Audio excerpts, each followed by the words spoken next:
Hey, what's up guys? This is James Boyd with Sticks and Homes. I just wanted to share a practice that I do that doesn't involve anything other than what you're already doing anyway, with a slight twist. Most bathtubs are 30 inches. 30 inches, of course, is where the tub stops. Most people stop the tile right at the edge of the tub.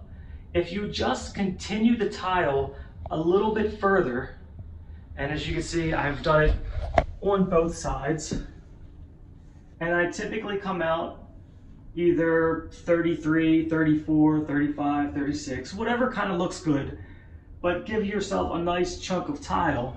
And what that does when you're tiling the floor, sorry, excuse me, it's still a little dusty, we are doing a lot at once. The benefit of that is you extend the tile past the tub, and then you have this piece right here as a hard surface, not drywall. And then of course the tile floor. Even if a person doesn't exactly close the curtain or what have you, the water is going to run down here and it will puddle at the floor, as opposed to running down this wall crevice and eventually rotting out the drywall.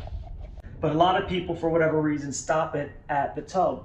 So if you want to prevent having to replace that little piece over the next year, 2 years, 3 years, and in my opinion, aside from the functionality of it, I feel like it gives the shower a little bit more substantial feel once everything is grouted and looks good. And you don't ever have to worry about those water issues again. So if you're already doing it, then you already know.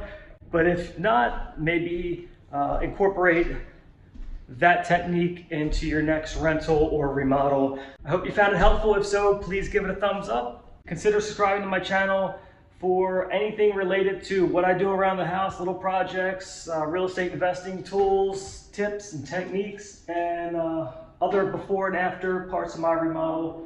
So thank you very much. Again, my name is James, Sticks and Homes, and I'll see you next time.